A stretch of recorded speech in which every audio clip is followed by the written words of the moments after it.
Panel 4, Policy and Innovation, Systems that Work. What happens when smart policies meet strong ecosystems? The answer is simple. Innovation thrives. When the right policies, funding, and support networks come together, startups don't just survive. They scale, disrupt, and transform entire industries. This session uncovers how governments, investors, and innovation hubs can create the perfect launchpad for entrepreneurs, turning bold ideas into global impact. Designed for startup founders, ecosystem builders, investors, and change-driven leaders who believe in creating environments where creativity meets opportunity. Introducing our panel, Mr. James Tan, Managing Partner, Quest Ventures. Mr. Manav Narang, Director and Head of Financial Services and Health, Asia Pacific, Head of India, Plug and Play. Ms. Geetha Tharmaratnam, Chief Impact Investment Officer, WHO Foundation. And our moderator, Mr. Martin Klose, Chief Delegate, Delegation of German Industry and Commerce in Sri Lanka. Over to you, sir. Thank you so much. Ladies and gentlemen, it's a real pleasure to be here tonight, or this late afternoon. It's not really nightish yet. And talk about a topic that obviously doesn't draw big crowds, right? When you read it, it's like, oh, policy, and that sounds boring. But we try, actually, we will try to make it as lively as possible for you here today, so that we hope to make it really worth your while to spend your time here with us. Myself, I have the pleasure to be in Sri Lanka since 1st of April with the mission to actually look at the more traditional side of business here, enhancing the trade relations between Germany and Sri Lanka, trying to bring more investment, German investment into the country, and as part of that, my passion is really looking into innovation ecosystems also. I did the same when I was in my previous posting in the south of China. We did build up mentoring systems and built a good ecosystem there for the traditional German companies to connect with the Chinese startup system. No? So very happy to embark on this way here, on this route, also here in Sri Lanka.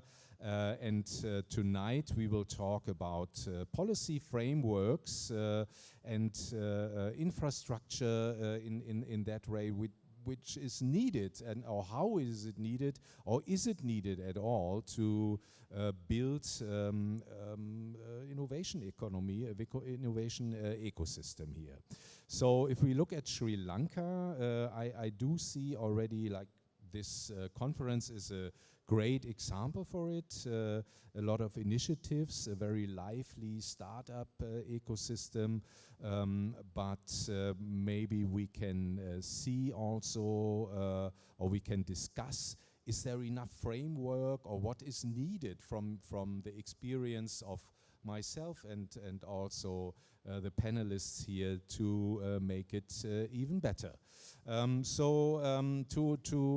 heard the names of my fellow panelists here today already introduced, but I would like to ask Geetha to tell us a little bit about your background, where you're coming from, what brings you to Sri Lanka today, and what is your first take about what actually is a system that works.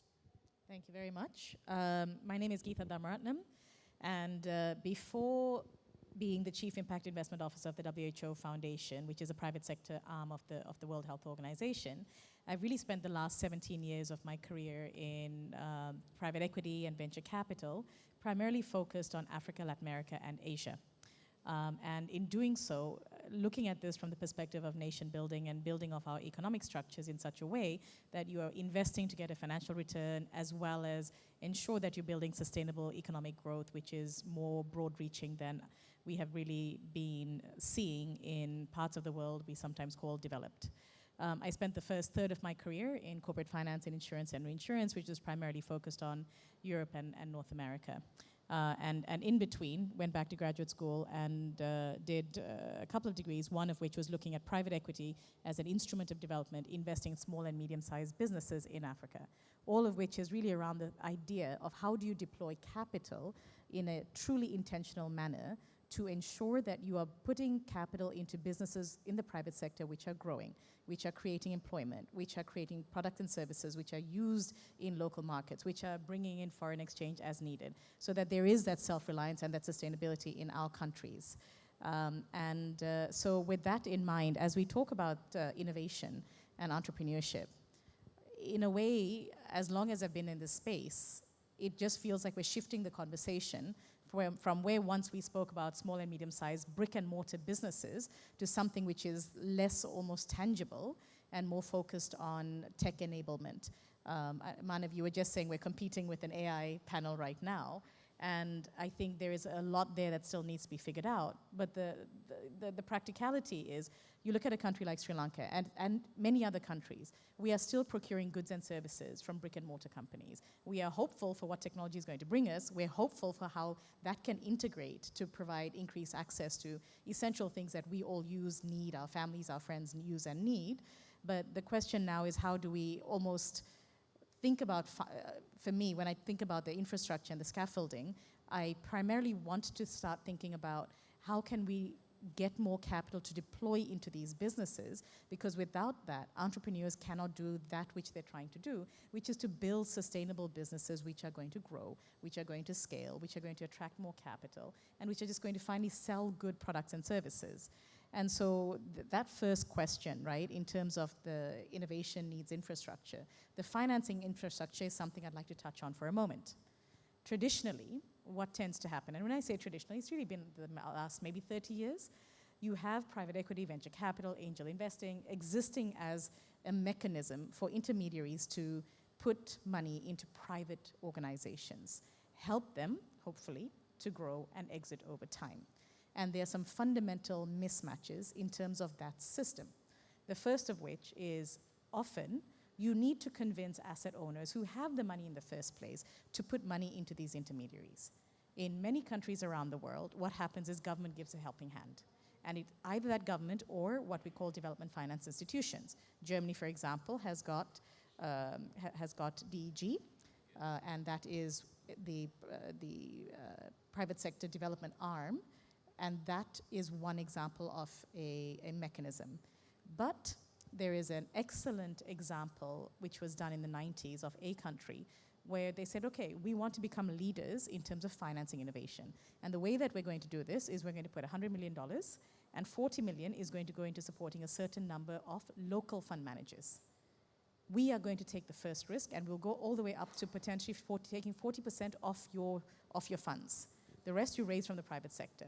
That was extremely tangible, and the results were remarkable. They really were.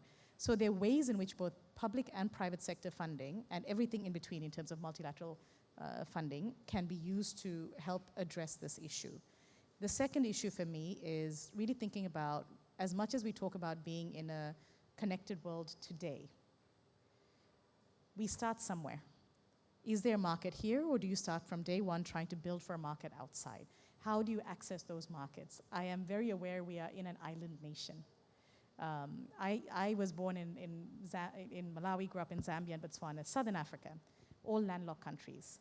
There we automatically start thinking about our neighbors because we are linked by road. So here, what I find interesting is as you think about the regional bloc and how you are engaging, there's obviously a huge benefit to being a neutral country that, for example, your neighbors in India can access and your neighbors in Pakistan can access. So as you think about the financing and the size of the market approaching this, I think the ability to link into some of these regional dynamics becomes quite interesting. Right. You touched a couple of really significant and interesting points, which I like a lot. You mentioned, for example, the DEG, which is focusing on promoting actually larger investments. They however, do not look that much into facilitating startups ecosystems, no? which I think is something that Germany should also look at more closely in how can we and what is needed to actually support an ecosystem in a country like Germany, for example. We also need to promote this kind of startup ecosystems there, but also for sure in partner countries like Sri Lanka. No? There are a lot of thoughts which should be given into that. Manav, what is your take on that? What are what's your story? Where are you looking at what and why are you looking at Sri Lanka? Okay, thanks. So I work with Plug and Play, which is a 20-year-old family office-driven venture capital. We are one of the most active early-stage VCs in the world. 2,000 portfolio companies, 40 unicorns. We were the first investor in companies like PayPal, Dropbox. And the other thing we do is we work with corporations and governments, helping them catalyze innovation either within a company with startup partnerships, or for governments where they want to either create internal ecosystems or take their startups global through a global market access. Been with Plug and Play about 3.5 years. I was initially just based out of Singapore, and coming from South Asia, coming from India, I always felt that we were not in a country in the region, and that's a big gap. We finally cracked India. We are there, and now I want to do a lot more in the region, and I think the best place is Sri Lanka. The two things that Sri Lanka needs, one is get more startups to dream, to set up startups. I think the South Asian conservative culture is, when I have an idea, it's like, I'm going to do a job because at least I get something. So that dream to dare big, to actually try something. And I tried my own startup and it failed. But I learned so much in those 6 to 9 months of a startup that I didn't learn in 2 years of a job. So these kind of things, startups going public, startups failing fast, learning, all of that is a great cycle. The velocity of how it moves in places like US, it moves really fast. In Asia, it's still quite slow, but it's there. I think Sri Lanka needs to develop that, and the kind of talent that's there in Sri Lanka, and now with Disrupt Asia and the support that the Digital Economy Ministry is giving, the potential is amazing. So that's why I'm very much excited to see what we could do here. So your point is we need the startups here need to dream bigger, right? From your perspective and your understanding of the market environment, in India, for example, what could Sri Lanka's policymakers do better here? No? I mean, if you look at, for example, tax regime to attract VC here more into the company, what should they do better? So I would say Sri Lanka is not really comparable to India because India is a very consumption-driven market. You leave India alone and they can do everything by themselves. But I would say Sri Lanka is much closer, and we were talking about this. It's much closer to, let's say, Thailand or Malaysia or Philippines. Yeah. So I think it needs to become a bit more international. From the policy point of view, giving tax rebates on startup investments, because the government can only do so much. The government has to make the first step, like you said, 40% of the capital by the fund of fund for local managers was coming from the sovereign wealth fund. That's great, but they can't keep doing it. They need to get angel investors involved. They need to get early stage, growth stage investors involved. So to do that, you need to give tax rebates to make this an attractive opportunity. And second, to get global capital in. What we missed when I joined Plug and Play, I said, why are we not investing in Indian startups? Every month we are minting a unicorn, so why are we not doing it? And they're like, it's very difficult to take the money out. It's easy to invest, but taking money out is so difficult. So you need to make that easy. Of course, you need to have safeguards in place to ensure there's no money laundering or it's being done with the right intents and purposes. But if you are able to crack that, the money inflow will be immense. I heard yesterday from Dr. Hans that any Sri Lankan company that creates a subsidiary abroad, up to 90% of investments can go to them, and that all is, there's no withholding tax. I think that's a very creative and new way of doing it. Because if today you say that the startup will stay in my country, they will not move abroad, you're mistaken. Because countries like the US and others give you such immense blockbuster IPOs, they do attract, even Dubai today is attracting startups left, right, and center. But I think this is a very mature way of thinking that we know they're going to go abroad. So we actually incentivize them, but at the same time also benefit from it. So I think that's interesting start. Yeah. Thank you. James, you are based in Singapore. That is, and you are the managing director of a VC fund. So what's your take on Sri Lanka, and what is, if you look, I mean, Singapore is certainly a total success story when it comes to innovation ecosystems. No? So if you look at that, and if you look at what you see here in Sri Lanka in terms of existing scaffolding, in terms of existing policies to support development of an innovation ecosystem, what's your take on that? What could Sri Lanka do better? Okay. Good evening, everyone. My name is James Tan, managing partner at Quest Ventures. Thank you for the question. So Singapore has not always been the success. Even today, we don't think we are successful, so that we can continue to work hard and drive ourselves. But Singapore has not always been that way when it comes to the startup and innovation ecosystem. If you look at the Startup Genome report or Startup Blink, we are ranked at number 8, I think, for Startup Genome 1 year ago. And in Startup Blink, I think we're ranked higher. So top 10, by any measure, top 10 is very, very good. But we weren't that way up until 5 years ago. 5 years ago, if you look at 5 years ago and look at that, 10 years before that, we were dropping in ranking. Of course, that assumes that the ranking and the matrix and the methodology that goes into it is correct. But assuming that is correct, we were dropping in ranking from top 10 when it first came out, 12, 14, 17, and then something had to be done. Because if we keep dropping, and at the same time, we are also a finance hub, we are a logistic hub, we are aviation hub, we are a hub for a lot of different things, but the startup and innovation side is not pulling its weight, it will eventually also pull down the other sectors. Because your large companies from Plug and Place Network and so on will not want to come to Singapore to drive corporate innovation lab, to do corporate venture capital.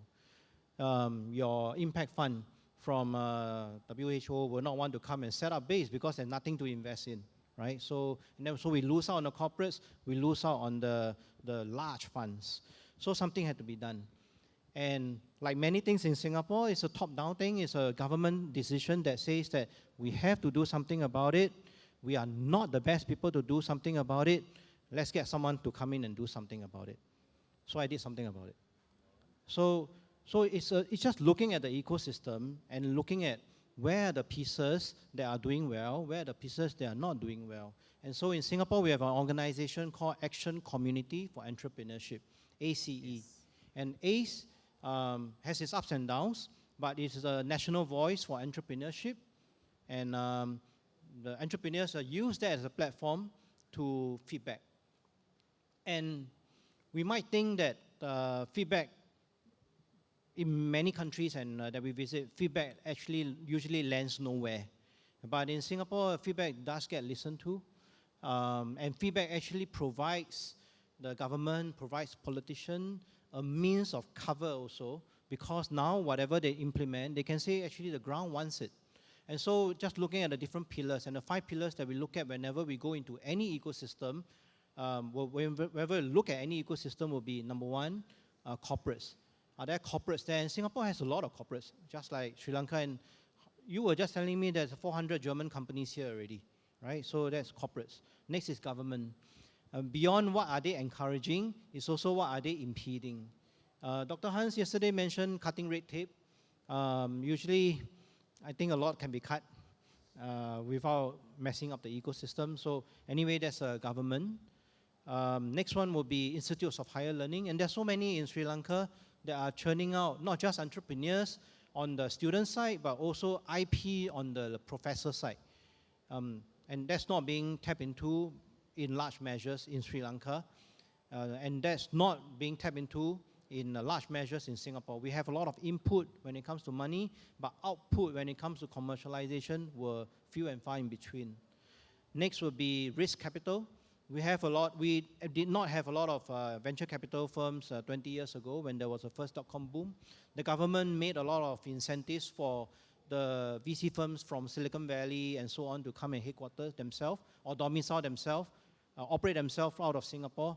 So that helps. And then last but not least, startups. So there's no point having all the above without the entrepreneur who are willing to take the risk, live with back then the shame of failing, to now there is it's a badge of honor in some ways that you have gone through the process. You did everything proper. You try to disrupt something, but you manage your money well, everything went well. That should be a badge of honor, and that is now the mindset. So 5 pillars that we look at, and these 5 pillars were, moved together, and so now we are back on track, and now we are number 8. All right. So if I look at the topic, what is a system that works for me, or for what the panel here sort of mentioned as thoughts there. It should be to be scalable, and it needs to be resilient, but it also definitely needs some co-created ecosystem idea which involve the government and also definitely the private sector, the academia, and the civil society to make it work and thrive as a whole. It's not just tax breaks or anything that could only sort of start the system to make it attractive, because certainly we are all living in a very competitive environment, right? If you are a venture capital fund, if you want to recommend Sri Lanka to investors, then you are competing with other economies who might be more attractive. So it needs to be, to develop that, it needs to be co-created by the government, but also by a strong private sector and academia, a strong workforce which needs to be well educated, and the civil society.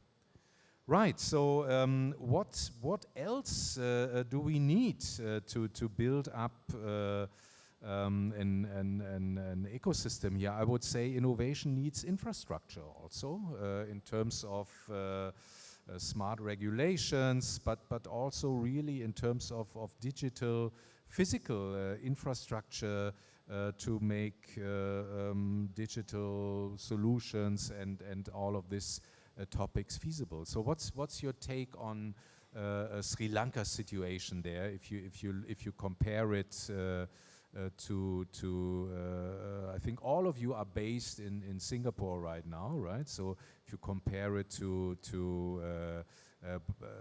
Singapore or to Africa, which is Geetha, which is one of the areas where you are focusing on, where are we here in Sri Lanka? So I think I'd love to Oh, you need another mic, sorry. I'd love to do a bit of a comparison between Africa and Sri Lanka, knowing that it is not fair. But neither is it fair to compare Sri Lanka and the US or Sri Lanka and Europe. We are at different points of our journey in each of our countries from an economic perspective. That's the first thing to identify. And also to recognize that early infrastructure has been built in places like Europe and North America at a price point that is very different because of historical significance of where these resources have come from compared to many of our countries in Africa and Asia and Latin America. So there is that difference. But we are where we are today. And in some ways that has also, it's giving us the opportunity to, I use this word with a bit of a, please take this with a grain of salt, to leapfrog, right? To leapfrog. But the challenges there is, it feels like we're entering a new form of building of infrastructure, a new stage of building of infrastructure. We're no longer talking about building roads as much for our vehicles. We are talking about digital highways. We're talking about data centers. We're talking about the incredible energy needs that are needed to meet that, right? So we have been talking even in the last 15 years about human resources. And in that regard, I believe Sri Lanka is miles ahead. But the challenge is also now, with AI being where it is right now, it is making a lot of the skills that we have been asking people to learn, including in places like Africa, to learn to code. It is making them those skills almost obsolete, right? And so I think as we think about sort of comparing, I think about comparing Sri Lanka to individual countries. In the same way, Manav, I would never think to compare any single country other than maybe China with India. India is a continent as far as I'm concerned. But maybe there's a way to compare Sri Lanka to one of your states. Yep. When I think about Sri Lanka, I think about, for example, the challenges of a country like Rwanda, which is landlocked, but nonetheless, they are using multiple avenues that are available to them. So they're making their pension fund partially available to fund local innovation. Or they're saying, if you as a foreign investor want to come in, we will put money, but you come and base yourself in our country. Number one. Number two, they said we're not going through the normal sort of neoclassical economic development model. We're not going from agriculture to manufacturing to services. We're going straight to services and beyond. So what does that mean in terms of what we're changing right now in our curriculums? And how do we get businesses which are coming over to connect directly with our educational institutions to say this is what we need? So you need to adjust the way in which you are training your people. The third thing is the ability to fail. Manav, I love the fact that you said you started a business and it failed. There was no hint of shame or surprise here. How many of us have families where we can go and tell them we did something and we failed? How many of us are going to be applauded for that? All right, this works in an American context because there is a different risk tolerance because of the culture that's there. We need to have that conversation here too. If your parents have struggled to put you through 4 years of university or more, and you come home and say, thank you very much, I started something, it failed, but I'm good. I don't think it flies so well. Similarities between Sri Lanka and Africa on that one. Big similarities on that. And there's often legal consequences to failure. There are countries on the African continent where when your company goes bankrupt, you are personally liable. You are personally liable. So you are far less willing and able to take that entrepreneurial risk. And so when we talk about culture, I think there are some real policy considerations here, but beyond policy considerations, there's actually some very tangible issues that need to be addressed. Really very tangible issues. But I also think that as we think about what it means to build for the future as we are seeing it right now, in a way, the first thing that I keep coming back to, and forgive me, to a hammer everything looks like a nail. I keep thinking about the financing and how do we allow for the financing to flow. But I also think about something else that keeps me up at night, which is we are using more and more resources in this world. What is powering AI? What are the energy needs that are powering AI? When we think about an electric car solution going forward, where are raw earths coming from, right?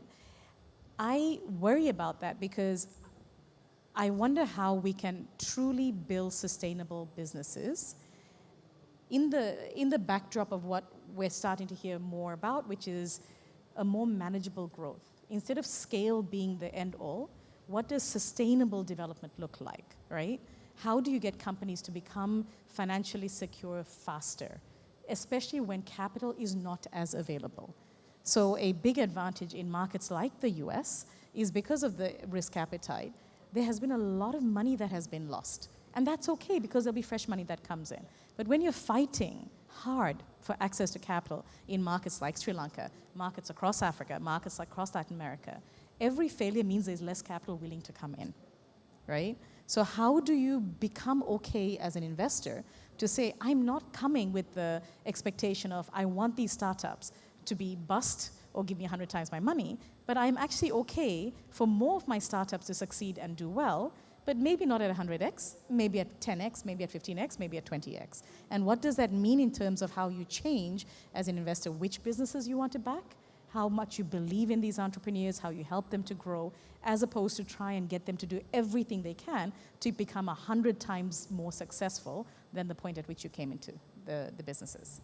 Thank you. I really like that thought, which has been touched also by Mane, Geetha, that we talk about to be successful as a startup entrepreneur. Failing is part of the story, right?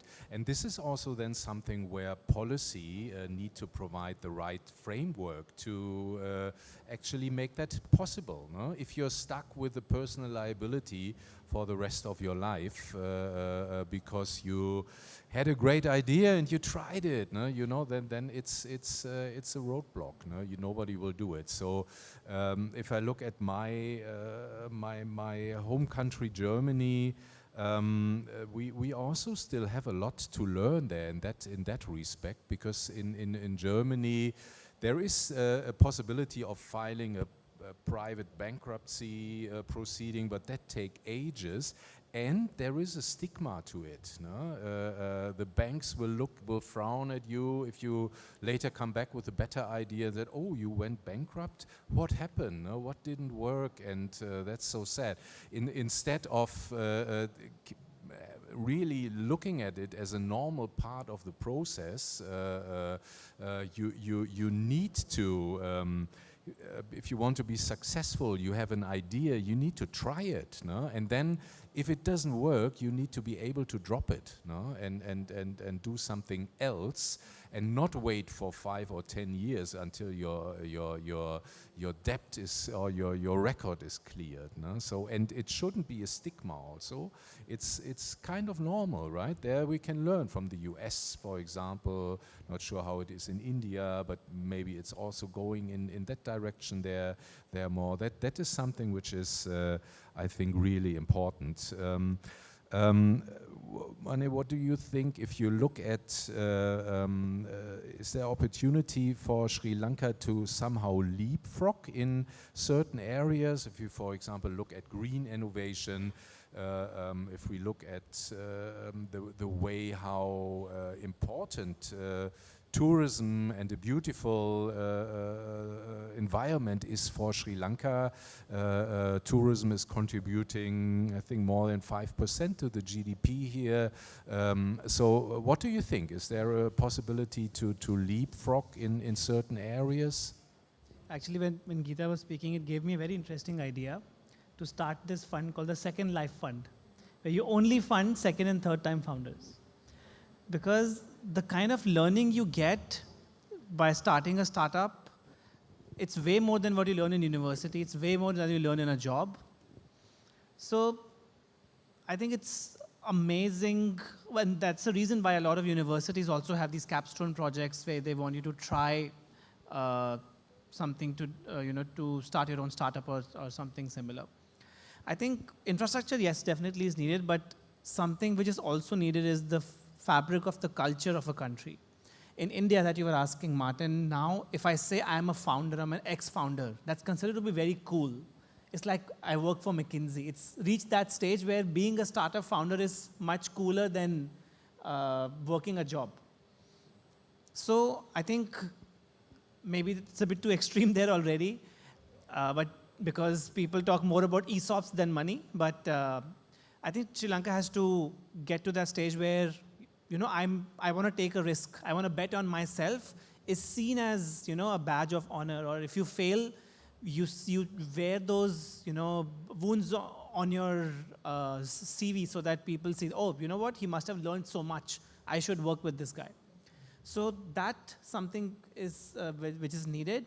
And then yes, the sectors where Sri Lanka has clear advantages, tourism, marine, advanced manufacturing.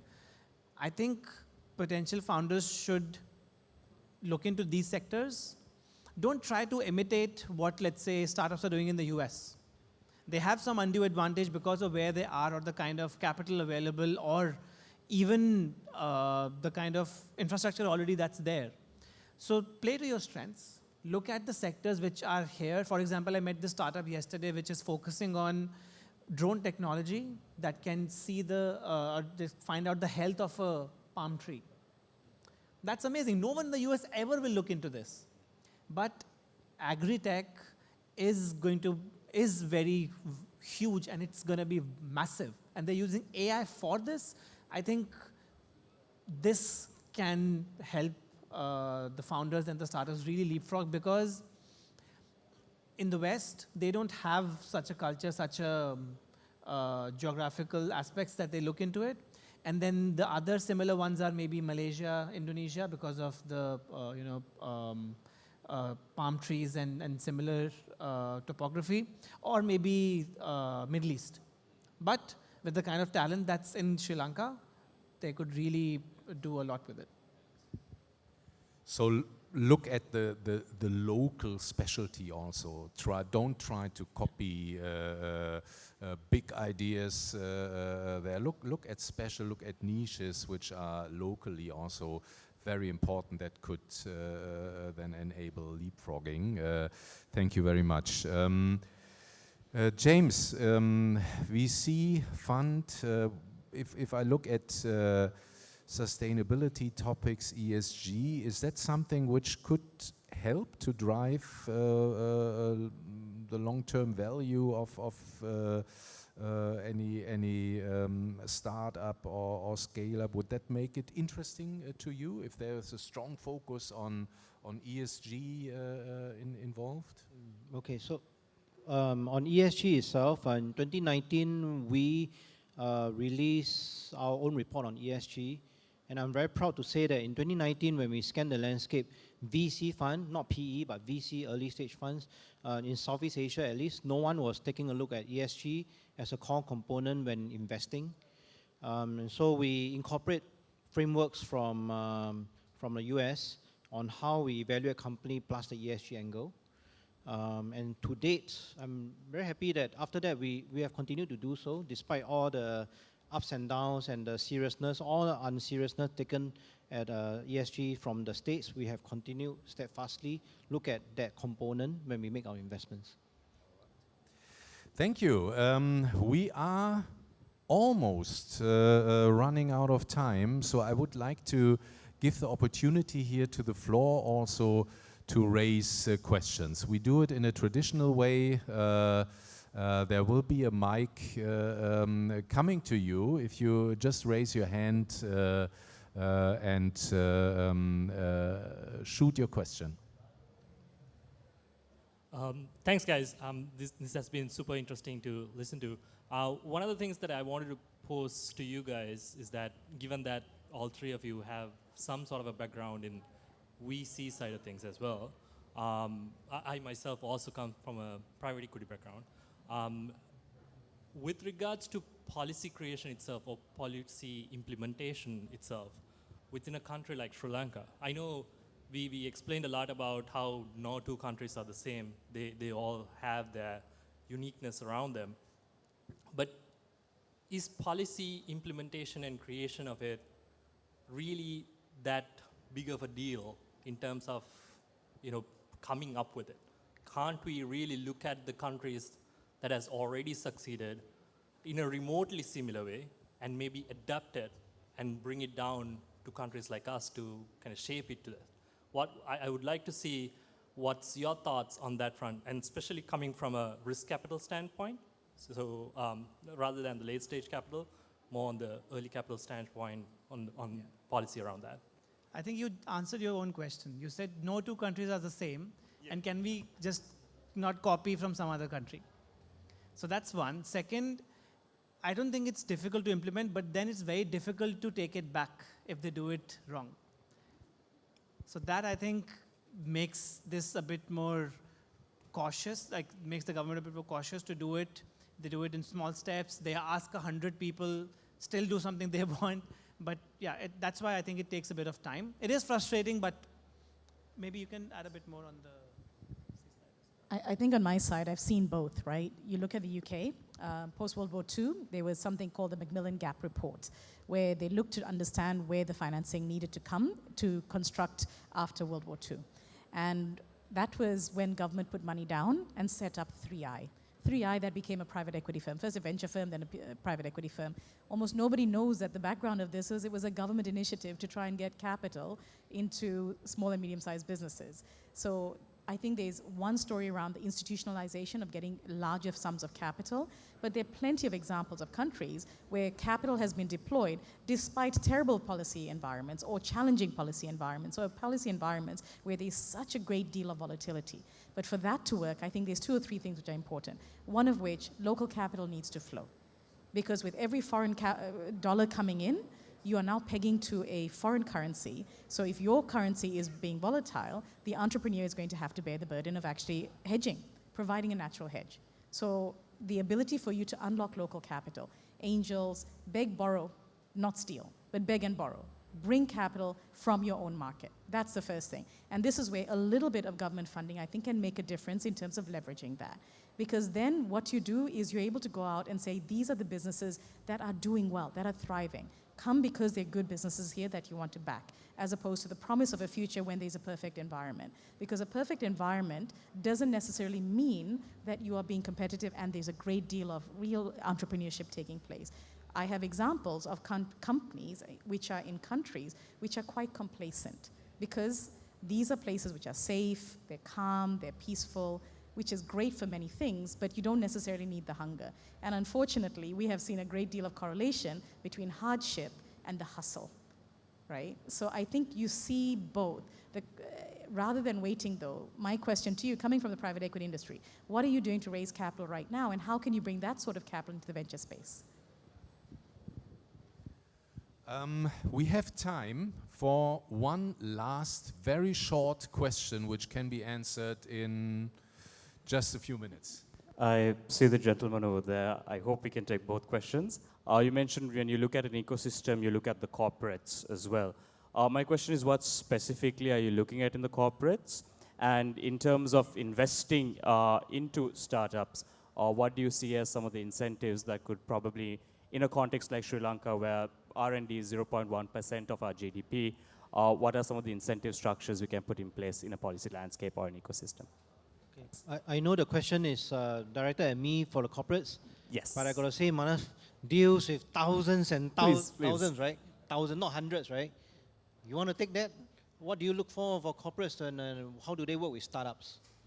See, I think there is R&D and there's innovation. I consider innovation to be experimental R&D. So it actually comes from competition. If there is a company which has no competition in the country or even in the region, then they have no reason to innovate or to R&D. And there are companies, I will not name them, but there are companies, usually large banks, who have either government affiliation or used to be government owned or whatever. They don't need to innovate because they're so far ahead and they earn more in interest income than startups valuations put together. So I think it again comes down to the culture. To be or to want to be competitive, you will automatically assign more money towards R&D. And R&D and profitability are not linked at all, because there are loss-making companies who put so much money in R&D because they know that the ROI from that is going to pay them in the next 5 years. And a good analogy is F1. If you see the last few years, cars like McLaren and all were doing so badly. But they were consistently putting so much money in R&D, and the amount of benefit you get from every dollar for a mid-tier car company, here SMEs, versus a larger one like Red Bull or Mercedes, it's so much different. And now you go and see the ranking, they're at double the points because they've consistently been doing it. So consistency, and to do it well. I think it's basically a bit of both. Yeah. Right. It has been a... There is another question. Very short one, please. Very quick question. Yes. We need a mic. Hello, you can hear me. Great. I come from the brutal world of product design engineering. Boeing and Xerox, those kinds of companies, and Silicon Valley. You need patient money, 3 to 5 years to certify and get the product to market, 8 to 10 years to become cash flow positive, maybe 20 years to pay it off. So do you need debt funding from the government to do those kinds of things as opposed to VC? That's the question for you guys. For me? Maybe Temasek is an opportunity. Just to make sure I understand your question correctly, Yes. you are saying, is it necessary for the government to be a part of that process in Debt terms of funding? Debt funding, because VCs don't have the appetite to hang in there for that long. Yeah. Yeah. Okay. I mean, it's definitely important that the government is putting their mouth where the money, where the mouth is, when it comes to them wanting to ignite the ecosystem and giving out grants that are comparable, if not even better, hopefully, than the kind of predatory private investments that we are seeing in many emerging markets. And then once they start to do that, it will stabilize the market a bit. You will get the private investors to come in. It's very common right now when we go to emerging markets that angel investors pay a little bit but get 40-50% of the company. That is exactly what I have seen here, but with my limited sampling size of what I've seen here. So I'm hoping that government can do that a bit, because from a private sector perspective, it's very hard to fight against public money. They have a lot of that. So they can move markets. They can move ecosystem. All right. Can I keep just Please. Yes. one quick note? I think you have a temporal issue, because what you just said is 30 years. Who puts money into and waits 30 years? Or even 20 years, but you've already talked about 3 years or 5 years to build a product, another X amount of years to become profitable, and then 20 years on top of that to return the capital. Two things. This is a problem we face in Africa all the time. So number one, I would say, think about the full capital stack, starting with grants, as Martin was talking about, and James was talking about. Starting with grants, thinking about how debt can be used, working capital, equity, quasi-equity, and guarantee structures. There is more available than just VC money. So that's the first thing. Think about the entire capital stack and who can come in. Second thing is, my world is impact investing. What other funders are available? It's not just public money and then private for-profit money. There are others in between, including development agencies, including family offices, including philanthropists, who are looking at private mechanisms, private sector mechanisms. So how can they come in? That space is called blended finance. And what that allows you to do is to have people at different points in your cap table who are looking for different things that you as a company are providing.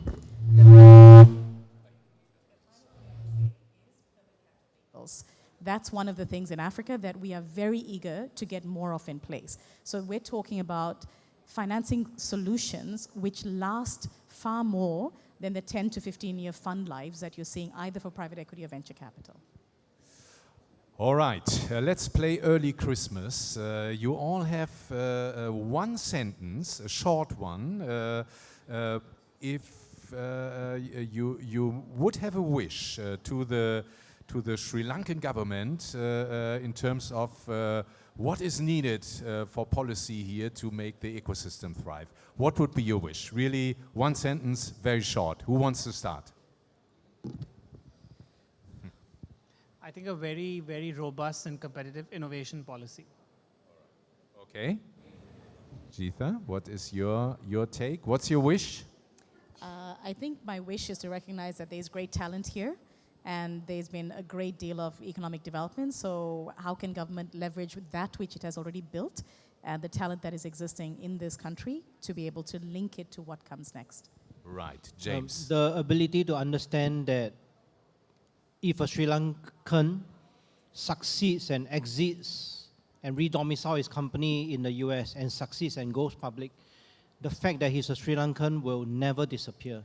And to wish that the government here understands that good companies, good founders will go anywhere where they can be successful, that when they succeed, Sri Lanka succeeds still. All right. Even though the value capture is not here because a company is no longer at that time domicile here. But a Sri Lankan has succeeded. Exactly. Thank you. It has been a real pleasure to moderate this panel. A lot of interesting thoughts and ideas. I hope, likewise for you, it has been interesting. For me, it was a pleasure. Thank you. Thank you very much to our moderator and to our panelists on their expertise.